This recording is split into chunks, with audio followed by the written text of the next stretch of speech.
While Red Bull remains the leading team, it's evident that Ferrari and McLaren have significantly narrowed the gap since the beginning of the season. However, it's not a simple linear progression. Before Miami, Max's lead over the closest non-Red Bull contender was substantial.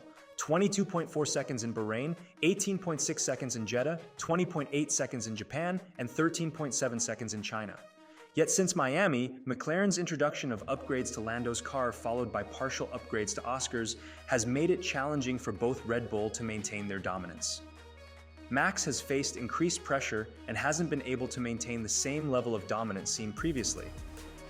McLaren, Ferrari, and Mercedes have all shown glimpses of potential to challenge Red Bull.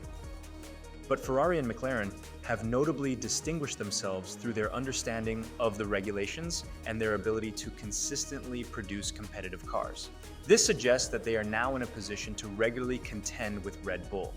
Since their impressive start in 2023, Aston Martin has struggled with car development, while Mercedes continues to grapple with understanding their vehicle leading into the upcoming weekend. Among fans, McLaren and Ferrari appear to be the most promising contenders to challenge and potentially surpass Max and Red Bull in the future. Given their close competition thus far, it raises the intriguing question of which team one would choose to join, and which is poised for greater success, not only in 2025, but also under the new regulations in 2026 and beyond. Regarding drivers, McLaren seems to have a particularly strong lineup, with each team expected to have at least one driver of World Championship caliber from the next season onwards.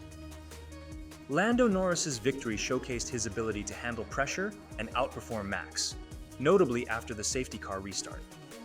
Meanwhile, Oscar has faced a string of unfortunate events in recent races, which haven't fairly reflected his improvement and potential closeness to his teammates' performance. Despite perhaps lagging slightly behind in race pace compared to Lando, Oscar has demonstrated the capability to secure future podiums and even victories. McLaren's driver lineup appears formidable, and any failure to clinch a championship in the next few years likely won't be attributed to the driver's skill level. In the case of Ferrari, this point is emphasized even more. With Leclerc and Hamilton on board, there's certainly no lack of talent or championship experience. While Lewis might not be having his best season to date, both he and George Russell are positioned ahead of Fernando Alonso and Aston Martin in the championship standings, albeit trailing both McLaren and Ferrari. This snapshot reflects Mercedes' current standing in the competition. Despite any current challenges, Lewis's podium in the sprint race in China reaffirms his potential to vie for the World Championship. Looking ahead to 2025 and beyond, I'm intrigued to see how he and Leclerc will collaborate. What stands out about both Ferrari and Mercedes is their contrasting approaches behind the scenes. Despite their close rivalry on the track and shared aspirations of championship success, the leadership styles and structures of the two teams couldn't be more distinct. Ferrari, under the ownership of John Elkann and led by CEO Benedetto Vigna, maintains a more traditional approach. While they occasionally make appearances at races, they typically operate behind the scenes, allowing the race team a significant degree of autonomy. At the helm of the race team, Frédéric Vasseur holds the key position of team principal.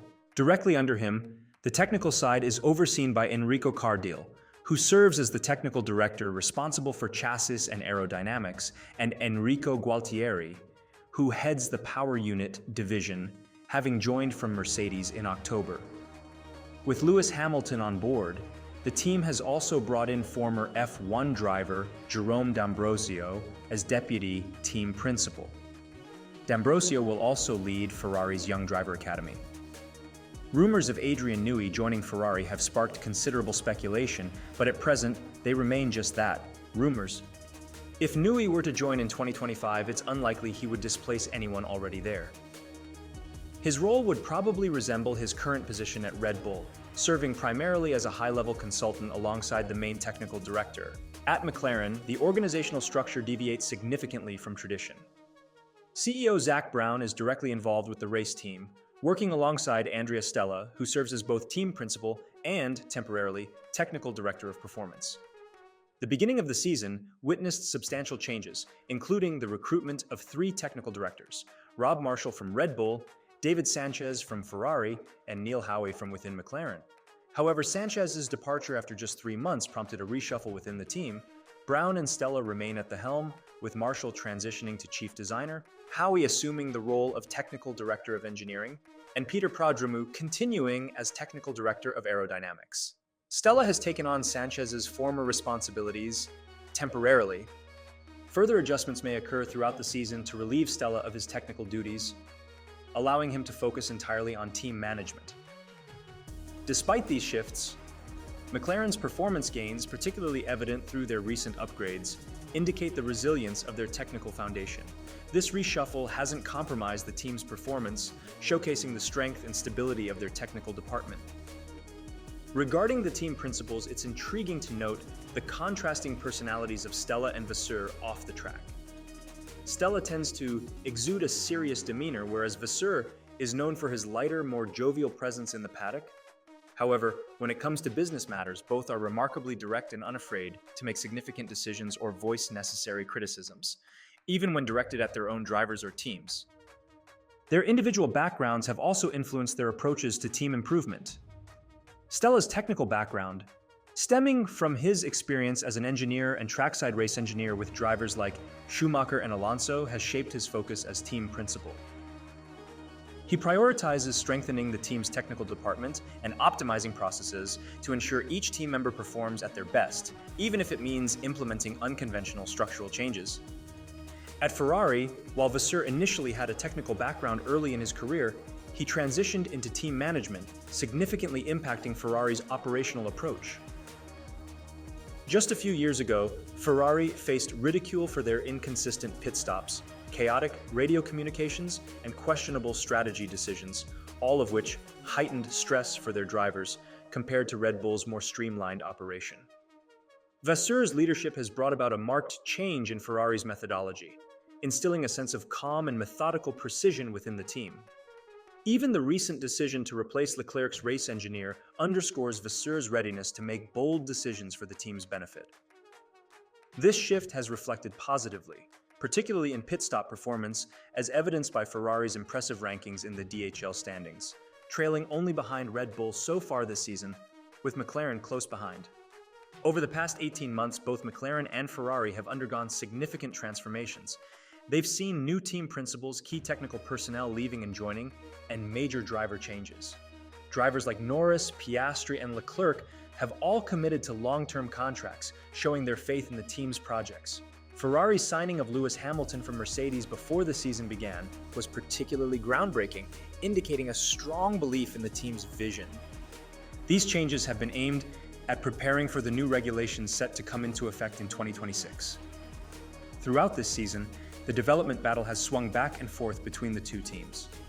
Ferrari emerged as Red Bull's closest challenger right from the start, which was unexpected, especially considering they entered the season with an entirely new concept aimed at improving tire wear and reducing aerodynamic instability in high-speed corners, a weakness of their previous car. Unlike McLaren, who continued refining their concept from the previous year, Ferrari opted for a fresh approach to address specific handling issues. However, what continues to impress me about McLaren is their consistent ability to immediately enhance their performance with every major or even partial upgrade package. This indicates a strong correlation between what the team anticipates in simulations and what actually transpires on the track. In contrast, Ferrari's first upgrade of the season in Italy didn't yield the dramatic improvement they hoped for. Although they stressed it wouldn't be a significant leap, they still fell short of McLaren's pace in qualifying and couldn't match Lando Norris's impressive race performance. Leclerc and the team acknowledged the need for further setup adjustments to optimize the current package and hinted at specific power unit losses affecting their straight-line speed. The ongoing development battle between these teams promises to remain a key talking point throughout the season. As of now, Ferrari maintains a lead over McLaren in both the Constructors' and Drivers' Championships heading into the Monaco Grand Prix, with Leclerc leading the charge.